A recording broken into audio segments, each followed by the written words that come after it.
बिस्मिल्लाहिर्रहमानिर्रहीम। Dear students, अस्सलाम वालेकुम। आज हम 6.10 एक्सरसाइज का क्वेश्चन 14 और 15 देखेंगे।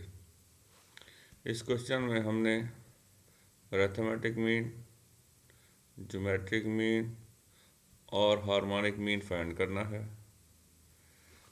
हमें ए और बी गिवन है। अब क्वेश्चन 14 में हमें ए और बी जो गिवन है वो पॉजिटिव हैं और क्वेश्चन 15 में ए और बी जो है वो नेगेटिव है। तो सबसे पहले तो हमने ए और बी की मदद से अरिथमेटिक मीन, ज्योमेट्रिक मीन और हार्मोनिक मीन फाइंड करने हैं। उसके बाद ये रिलेशन है जो हमने देखना है और बताना है कि अरिथमेटिक मीन जो है वो ज्योमेट्रिक मीन से ग्रेटर होता है और ज्योमेट्रिक मीन जो है वो अरिथमेटिक मीन से हार्मोनिक मीन से ग्रेटर होता है। ज्योमेट्रिक मीन हार्मोनिक मीन से ग्रेटर होता है। तो चलें इनको फाइंड करने का सिलसिला शुरू करते हैं।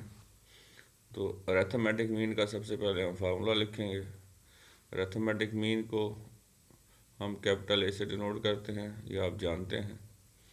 तो ये हमने फार्मूला लिखा। इसमें अब हम ए और बी की वैल्यूज़ पुट करेंगे। ये यहाँ देखें, ये हमने ए की वैल्यू डाल दी है, ये बी की वैल्यू आ गई। अब इसको हमने सिंप्लीफाई करना है। यहाँ पर हम देख रहे हैं कि हमें क्या करना पड़ेगा, एलसीएम लेना पड़ेगा। तो एलसीएम ले लिया हमने। एलसीएम लेने के बाद ये रकम क्या बन गई है, 10/5।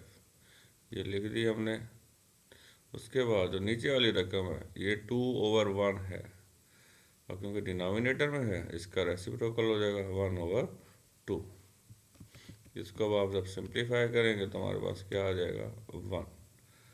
अब इस क्वेश्चन में जो सबसे अहम बात है कि जब हम ज्योमेट्रिक मीन लिखते हैं तो ज्योमेट्रिक मीन के साथ यहाँ पर हम लिखते हैं फार्मूले में plus minus under root of A B. और यहाँ जो हमने ख्याल करना है कि अगर ए और बी दोनों पॉजिटिव दिए हुए हों हमें तो ज्योमेट्रिक मीन भी पॉजिटिव होता है। और अगर ए और बी दोनों नेगेटिव दिए हों तो ज्योमेट्रिक मीन भी नेगेटिव होता है। अब हमारे पास ए और बी दोनों पॉजिटिव हैं, इसलिए यहाँ पर ज्योमेट्रिक मीन को हमने पॉजिटिव लिया है। तो अब यहाँ ज्योमेट्रिक मीन का फार्मूला लिखा हमने, ए और बी की वैल्यूज़ पुट कर दी और इसको सिंप्लीफाई किया आपने, तो आपके पास जी की वैल्यू आ गई 4/5। अब हार्मोनिक मीन का फार्मूला लिखा। हार्मोनिक मीन को हम कैपिटल एच से डिनोट करते हैं, ये फार्मूला है। अब इस फार्मूले में हम ए और बी की वैल्यूज़ पुट कर देंगे।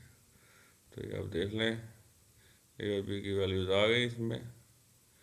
उसके बाद इसको सिंप्लीफाई किया तो हमारे पास हार्मोनिक मीन आ गया 16/25। तो अब हमने ए, जी और एच तीनों फाइंड कर लिए हैं।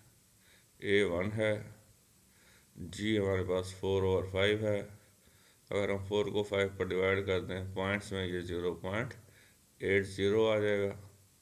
उसके बाद एच जो है वो 16/25 है। अगर 16 को 25 पर डिवाइड करें तो ये क्या आएगा, 0.64। तो अब हम यहाँ से देख रहे हैं कि जो ए है वो जी से बड़ा है, ठीक है। ए जो है वो जी से ग्रेटर है क्योंकि ए 1 है, जी है 0.8। तो ये वाली बात कि ए जो है is greater than G verify हो रही है। फिर यहाँ से हम देख रहे हैं कि जो जी है 0.8 है और एच जो है 0.64 है। तो यहाँ से फिर हमें नज़र आ रहा है कि जो जी है वो एच से ग्रेटर है। तो ये रिलेशन जो हमने वेरीफाई करना था, वैल्यूज़ फाइंड करने के बाद हमें वैल्यूज़ को या आंसर्स को देखने के बाद पता चल रहा है कि ए जो है वो जी से ग्रेटर है और जी जो है वो एच से ग्रेटर है। तो इस तरीके से हमारा जो प्रूफ है वो कंप्लीट हो गया। तो ये हमारा क्वेश्चन 14 था। अब हम नेक्स्ट क्वेश्चन देखते हैं 15। क्वेश्चन 15 में वही काम हमने करना है जो क्वेश्चन 14 में किया है। अब यहाँ पर फ़र्क क्या है, यहाँ हमारे पास ए और बी की दोनों वैल्यूज़ नेगेटिव हैं, और ए और बी अगर नेगेटिव हो तो ज्योमेट्रिक मीन भी हमें नेगेटिव लेना पड़ता है, क्योंकि दो नेगेटिव नंबर्स के दरमियान पॉजिटिव नंबर तो नहीं आएगा, या दो पॉजिटिव नंबर के दरमियान नेगेटिव नंबर तो नहीं आएगा। ठीक है, और यहाँ पर जो रिलेशन है वो ए जी से लेस है, और जो जी है वो एच से लेस है। ये भी आपको याद होने चाहिए, रिजल्ट्स ऑब्जेक्टिव में एमसीक्यूज में आपसे पूछे जा सकते हैं। तो अब हम अरिथमेटिक मीन मालूम करते हैं। ए हमारे पास है ए प्लस बी ओवर 2, इसमें अब आप ए और बी की वैल्यूज़ पुट करेंगे। ए और बी की वैल्यूज़ पुट की हमने, तो यहाँ पर अब हमें इसको सिंप्लीफाई करने के लिए एलसीएम लेना पड़ेगा। वो एलसीएम ले लिया हमने, और ए की वैल्यू हमारे पास क्या आ गई है, -1। अब ज्योमेट्रिक मीन का फार्मूला लिखेंगे, तो यहाँ पर काबिल गौर बात ज्योमेट्रिक मीन के लिए क्या है कि ए और बी हमारे पास नेगेटिव हैं, इसलिए ज्योमेट्रिक मीन भी नेगेटिव होगा।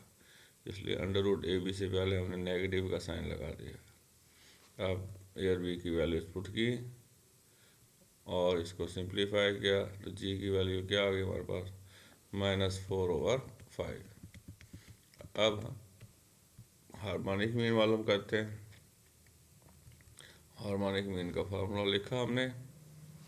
अब इस फार्मूले में ए और बी की वैल्यूज़ पुट करेंगे, तो ये हमने ए और बी की वैल्यूज़ पुट कर दी हैं। इसको सिंप्लीफाई किया तो हमारे पास एच की वैल्यू आ गई -16/25। तो इस क्वेश्चन का जो पार्ट 1 था वो हमने समझे कंप्लीट कर लिया, क्योंकि इसमें हमने ए जी और एच फाइंड करना था। अब हमने ए और जी और एच की वैल्यूज़ को इकट्ठा लिख लिया यहाँ पर, और हम यहाँ से देखेंगे कि जो रिलेशन है वो ट्रू है या नहीं है। अब ए जो है वो -1 है, जी है -0.8। अब आपको पता है कि बड़े नंबर के साथ अगर नेगेटिव लगा हो तो वो छोटा हो जाता है। ठीक है, तो यहाँ पर ए की वैल्यू -1 है, जी की वैल्यू -0.8 है। तो यहाँ से हम देख रहे हैं जो ए है वो जी से लेस है। उसके बाद तो जी की वैल्यू -0.8 है, एच की वैल्यू -0.64 है। तो यहाँ से हम देख रहे हैं कि जो जी है वो एच से लेस है। इसका मतलब है ये जो रिलेशन है ये ठीक है, हमने इसको गिवन वैल्यूज़ के मुताबिक प्रूव कर लिया है। तो ये हमारा क्वेश्चन कंप्लीट हो गया, और हमें जो चीज़ प्रूव करने के लिए कहा गया था वो हमने प्रूव कर ली है। अब आप इस लेक्चर को देखें। अगर आपने मेरा चैनल सब्सक्राइब नहीं किया है तो इसको सब्सक्राइब भी करें, दोस्तों के साथ शेयर भी करें, ताकि ज़्यादा से ज़्यादा स्टूडेंट्स का फ़ायदा हो सके। ओके, अल्लाह हाफिज़, wish you best of luck.